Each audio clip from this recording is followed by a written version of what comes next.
Yo, j'espère que tu vas bien. Aujourd'hui, on se retrouve pour une nouvelle vidéo dans laquelle on va voir 6 pays qui pourraient potentiellement se rassembler. Entre séparation religieuse, séparation politique ou séparation ethnique, voyons ensemble les cas de la Corée ou de l'Irlande par exemple. Sur ce, j'espère que cette vidéo te plaira et on est parti. Pour commencer, voyons la Corée. La péninsule de Corée correspond à l'ex-croissance située entre le Japon, la Russie et la Chine. Elle est actuellement constituée de deux pays qui sont la Corée du Nord et la Corée du Sud et je vais vous présenter en détail les deux pays. La Corée du Sud se trouve au sud de la péninsule, c'est logique. Sa superficie est de 100 000 km², soit la taille de l'Islande. La Corée du Sud est peuplée par 51,7 millions d'habitants, c'est le pays le plus peuplé. Sa capitale est Séoul et est peuplée par 9,4 millions d'habitants. La langue officielle est le coréen. Le pays est une république démocratique à régime présidentiel, c'est-à-dire que le gouvernement n'est pas responsable devant l'Assemblée. Son président était Yoon Suk-yeol jusqu'au 14 décembre 2024.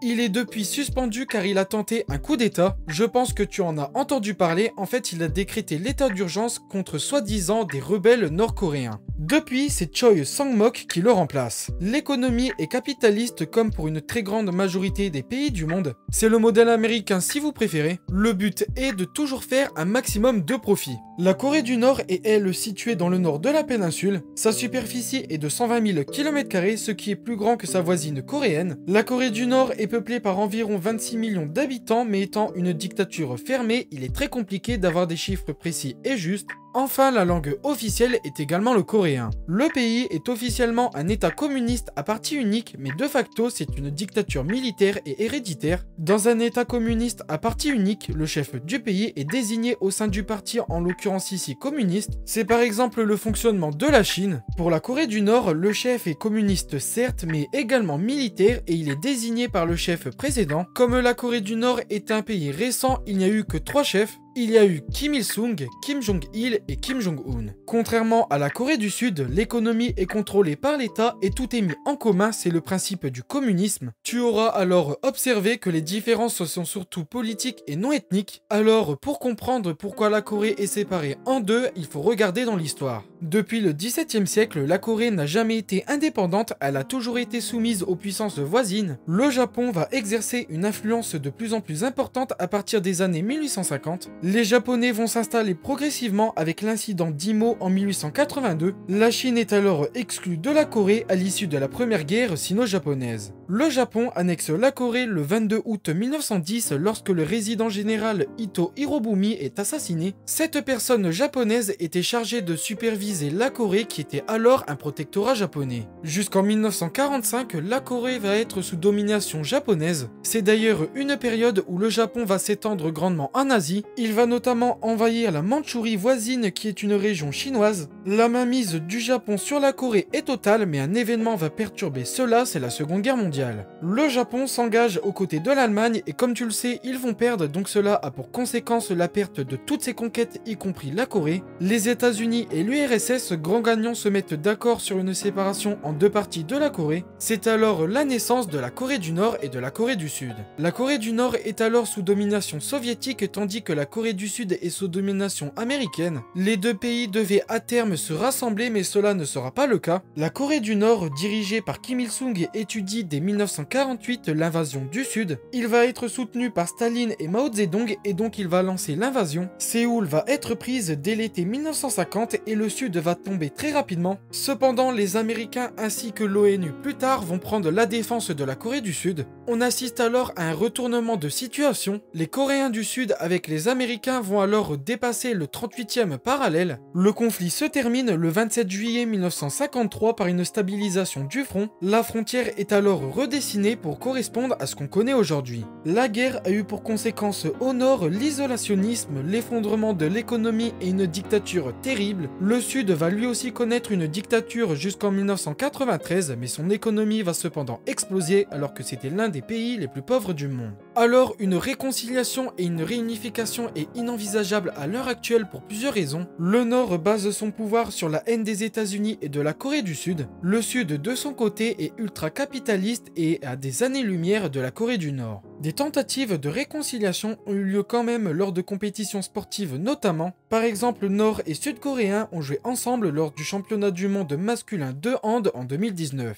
Avant de continuer, n'hésite pas à t'abonner et à liker, ça me fait super plaisir et ça me soutient. J'ai des réseaux sociaux, Instagram et Discord, donc si cela t'intéresse, je te mets leur lien en description. Maintenant, direction l'Europe avec l'Irlande. L'Irlande est un état situé sur l'île éponyme, néanmoins cette île est séparée en deux. En effet, nous avons l'Irlande du Nord qui se trouve sur une petite partie du territoire. Bon, petite ironie de l'histoire, l'Irlande du Nord est plus au sud que l'Irlande, mais soit. L'Irlande est le plus grand pays de l'île avec une superficie de 70 000 km², elle s'étend sur plus de 85% de l'île. Le pays est peuplé par 5,2 millions d'habitants, c'est le pays le plus peuplé. Sa capitale est Dublin, peuplée par 600 000 habitants, et enfin les langues officielles sont l'irlandais et l'anglais. Le pays est une république parlementaire, son président est Michael Higgins depuis 2011. L'Irlande du Nord est située dans le nord-est de l'île, elle a une superficie de 14 130 km², soit un peu plus que l'île de France. Le territoire est peuplé par 1,9 million d'habitants, ce qui est beaucoup plus en densité par rapport à sa voisine. Sa capitale est Belfast, peuplée par 350 000 habitants. Enfin, les langues officielles sont l'anglais, l'irlandais et le Scot d'Ulster. Le territoire est une nation constitutive du Royaume-Uni. Alors, qu'est-ce que ça signifie concrètement? L'Irlande du Nord est un pays faisant partie du Royaume-Uni au même titre que le pays de Galles ou l'Écosse. Ces nations ont des compétences propres, sont dotées d'assemblées élues et de gouvernements. Le chef de l'État est par contre le roi d'Angleterre et du Royaume-Uni Charles III depuis 2022. Cette différence de statut explique en partie pourquoi la nation irlandaise est séparée en deux, mais ce n'est que la conséquence d'un autre facteur. Pour comprendre pourquoi l'Irlande du Nord appartient au Royaume-Uni tandis que le reste de l'Irlande non, il faut regarder du côté de la religion. Comme tu peux le voir sur cette carte, nous avons deux religions majoritaires sur l'île, le protestantisme et le catholicisme. Les protestants sont le plus présents en Irlande du Nord, tandis que les catholiques dominent en Irlande. C'est cette différence qui est à l'origine de la séparation. Si tu souhaites connaître en détail l'histoire de l'Irlande et pourquoi elle est séparée, alors je t'invite à aller voir ma vidéo disponible en description. Bon, elle date un peu et je parle très rapidement, donc elle est pas dingue, il faut le dire. Néanmoins, je vais tout de même faire un résumé dans cette vidéo. L'Irlande est conquise par les Anglais depuis le XIe siècle, cependant c'est au XVIe que la confiscation des terres va avoir lieu. Cela est très important pour le pays car ça marque le début de la colonisation anglaise de l'Irlande. Les plantations réservées aux Britanniques se trouvent dans le nord de l'île et surtout en Irlande du Nord. Les Irlandais étaient catholiques tandis que les colons britanniques étaient eux protestants. Cela va avoir pour conséquence la diffusion du protestantisme en Irlande. La province d'Ulster a été choisie spécifiquement par les Anglais pour éviter les rébellions qui avaient déjà eu lieu dans le sud.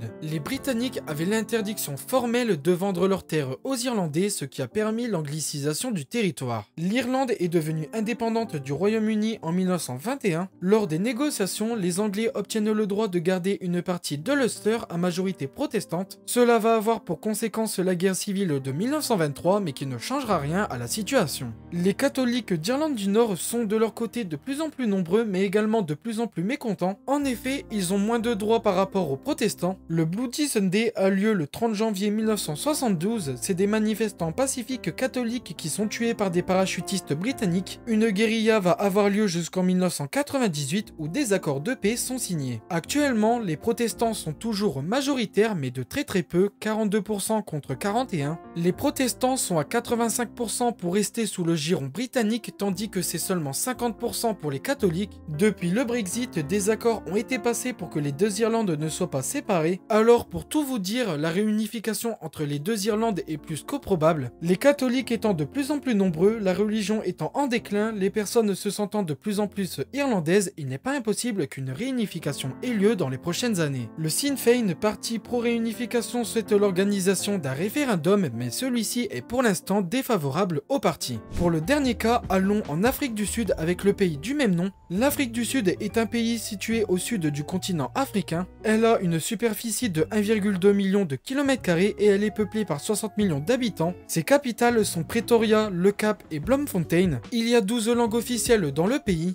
On a l'Afrikaans, l'anglais, le Ndebele du Transvaal, le Soto du Nord, le Soto du Sud, le Swati, le Tsonga, le Tswana, le Vanda, le Xhosa, le Zulu et la langue des signes sud-africaine. Mais alors, pourquoi je te parle de ça? Eh bien tout simplement, les langues que je t'ai présentées juste avant correspondent à des peuples vivant en Afrique du Sud. Parmi eux, il y a un peuple qui nous intéresse plus que les autres, ce sont les Soto. Les Soto ou Basotho sont 4 millions en Afrique du Sud, soit 6% de la population. Mais attends, il n'existe pas un pays qui s'appelle littéralement le pays des Soto. Eh bien si, il en existe un, c'est le Lesotho. Le Lesotho est un pays enclavé dans l'Afrique du Sud d'une superficie de 30 000 km². Le pays est peuplé par 2,3 millions de Soto. Je pense que tu commences à comprendre là où je veux en venir. Et oui, il existe un pays pour les Soto, mais la plus grande partie de ce peuple vit en dehors de ce pays. Le Lesotho étant très pauvre, il dépend grandement de l'Afrique du Sud. De plus, son enclavement le rend prisonnier de son voisin. Alors le Lesotho est séparé de l'Afrique du Sud à cause de la colonisation. Les anciennes colonies composant l'Afrique du Sud ont été unifiées en 1910 pour former le pays, mais le protectorat du Basutoland est lui resté séparé. Ils ne l'ont pas rattaché à l'Afrique du Sud tout simplement car il était inintéressant économiquement. La loi qui fonde l'Afrique du Sud prévoyait quand même l'intégration du Basutoland, mais il a réussi à garder son indépendance. Le pays étant extrêmement pauvre, ravagé par le sida, tout encourage à son rattachement à l'Afrique du Sud. Les Basotho ne sont globalement pas attachés à leurs frontières, ce qui favorise dans le futur une annexion par l'Afrique du Sud. Bon, la caméra a lâché, mais c'est pas grave, c'est l'outro, donc j'espère que cette vidéo t'aura plu tout de même. Tu peux aller voir cette vidéo dans laquelle je te présente des pays qui vont disparaître. Tu peux t'abonner et liker, ça me fait super plaisir et ça me soutient. Sur ce, je te laisse, ciao ciao.